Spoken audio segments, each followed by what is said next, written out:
আমি কোনো টাকা পয়সা বিনিময়ে ওয়াজ করি না আলহামদুলিল্লাহ, এবং আমি দিনী প্রোগ্রামগুলো করার চেষ্টা করি আল্লাহ তাআলার সন্তুষ্টির জন্য। আমার পথ খরচ, আমার হাদিয়া, কেউ যদি কিছু দেন আলহামদুলিল্লাহ, না দিলে আরো জোরে আলহামদুলিল্লাহ। আমার এটা নিয়ে কোনো সে নাই, আল্লাহর শকর। তবে আমরা খুব শীঘ্রই ইনশাআল্লাহ অফিসিয়ালি ঘোষণা দেব যে আমরা কোনো দিনই প্রোগ্রাম করে কোথাও কোনো প্রকার সম্মানই আমরা নেব না, সেই ঘোষণাটা আমরা দেব ইনশাআল্লাহ।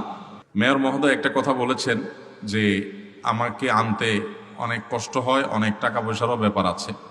তো এটা একটু ক্লিয়ার করা দরকার আপনাদের কাছে, কারণ উনি জনপ্রতিনিধি, সেই হিসাবে আপনারা উনি যেটা মিন করেছেন, আমার মনে হয় যে একটা প্যান্ডেল, একটা সাউন্ড সিস্টেম, প্রচারণা, অনেক খরচ আছে। সে অর্থে তো ওনার কথা ঠিকই আছে, কিন্তু যদি আমার কথা বলেন তাহলে আমি কোনো টাকা পয়সা বিনিময়ে ওয়াজ করি না আলহামদুলিল্লাহ, এবং আমি দিনী প্রোগ্রামগুলো করার চেষ্টা করি আল্লাহ তাআলার সন্তুষ্টির জন্য। আমার পথ খরচ, আমার হাদিয়া, কেউ যদি কিছু দেন আলহামদুলিল্লাহ, না দিলে আরো জোরে আলহামদুলিল্লাহ। আমার এটা নিয়ে কোনো সে নাই, আল্লাহর শকর। তবে আমরা খুব শীঘ্রই ইনশাআল্লাহ অফিসিয়ালি ঘোষণা দেব যে আমরা কোনো দিনই প্রোগ্রাম করে কোথাও কোনো প্রকার সম্মানই আমরা নেব না, সেই ঘোষণাটা আমরা দেব ইনশাআল্লাহ। এবং তার আগে আমি একটা ছোট বিজনেস রান করার প্ল্যান পরিকল্পনা করছি, যে অন্তত ডাল ভাতের জোগাড় সেখান থেকে যেন হয়। আলহামদুলিল্লাহ ডাল ভাতের জোগাড় এমনিই আছে, কিন্তু আরও একটা দৃশ্যমান একটা উপায়, একটা মাধ্যম যেন থাকে, যেখানে আমি হালাল উপার্জনের জন্য কায়িক শ্রম দিতে পারবো এবং অন্যদেরকে উদ্বুদ্ধ করতে পারবো। এই দৃশ্যমান করার উদ্দেশ্য হলো সেটা, যে অন্যরা উৎসাহিত হবে।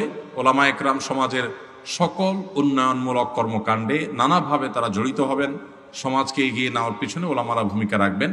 সেজন্য আমরা যেন একটা দৃষ্টান্ত হয়, সেটি শুরু করবো আল্লাহ চাহেন তো। আল্লাহ আমাদের সবাইকে তৌফিক দান করুন। সাধারণত আমরা আজমপুর থেকে ব্রাহ্মণবাড়িয়া ট্রেনে যাতায়াত করলে এখান থেকে কোনো টিকিট হয় না। তাহলে আমরা উক্ত ট্রেনের ভাড়া কিভাবে পরিশোধ করব, এবং উক্ত ভাড়া কি পরিশোধ করার প্রয়োজন আছে আদৌ? যদি ট্রেন বাপচাচার হয় তাহলে তো দরকার নেই। যদি দুলাভাই ট্রেন হয়, ভগ্নিপতি ট্রেন হয়, তাহলে শালা হিসাবে আর তো না দিলেও চলে। আর যদি সেটা না হয়, তাহলে টিকিট ছাড়া ভ্রমণ করলে সেটা তো অবশ্যই জায়েজ হবে। এখন আমার প্রশ্ন হলো, আজমপুর থেকে ব্রাহ্মণবাড়িয়া যাইতে ট্রেন টিকিট করা যায় না কেন? কি সিস্টেম?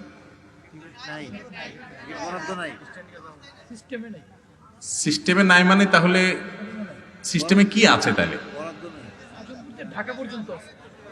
ও, বুঝতে পারছি, এবার ঘটনা ক্লিয়ার। তার মানে ঢাকায়ও অনেক ডাইরেক্ট বাস সার্ভিস আছে, অনেক কিছু আছে, যে উঠলে এখান থেকে ওই পর্যন্ত সার্ভিস, মাঝখানে কোনো সার্ভিস নাই। কেউ চাইলে নামতে পারে, কিন্তু ওই পর্যন্ত তাকে ভাড়া দিতে হবে। এখন আপনি সেই টাকা বাঁচানোর জন্য, ওই টাকা বাঁচানোর জন্য আপনি বলতেছেন টিকিটের সিস্টেমই নেই। তার মানে কি এখানে কোনো টিকিট কাউন্টার নাই? ও, আছে টিকিট কাউন্টার, তাহলে সিস্টেম নাই কেমনে বললেন? হ্যাঁ হ্যাঁ, বুঝতে পারছি তো আমি। অল্প জায়গা তো, অল্প জায়গা যেহেতু নাই, তাহলে সেক্ষেত্রে নিশ্চয়ই এরপরে কোনো একটা স্টপেজ পর্যন্ত টিকিট নেওয়ার সিস্টেম তো আছে। তাহলে এই যে কবি এখন সরব হয়ে গেছে, তাহলে যেহেতু ভৈরব পর্যন্ত টিকিটের সিস্টেম আছে, তার মানে এইটুকু যাওয়ার ব্যবস্থা নাই, আপনি ভৈরব পর্যন্ত নিতে হবে। তো সেটা আপনি নিবেন। আপনি সারা বছর শুধু সিস্টেম আছে তা না, অনেক এলাকাতে মানুষ এক জায়গাতে আর জায়গাতে ট্রেনে টিকিট করে না। আর এটা আমাদের বাড়ির সামনে ট্রেন, হুড়হুড় করে উঠে যায়, হুড়হুড় করে নেমে যায়। মনে রাখবেন, মানুষের হক মারা এক জিনিস, আর যদি ট্রেন সরকারি হয় অথবা কোম্পানির হয়, তাহলে এই হক মারা কিন্তু আরো ডেঞ্জারাস।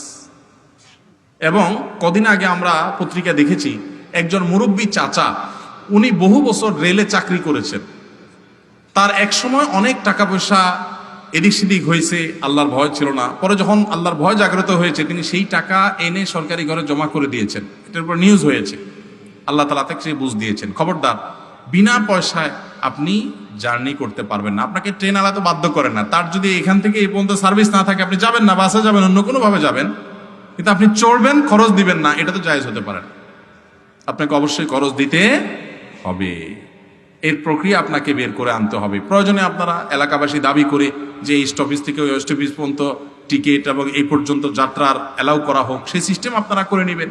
কিন্তু তাই বলে আপনি বিনা টাকায় ভ্রমণ করবেন, এটা অবশ্যই জায়েজ হবে না, গুনাহ হবে।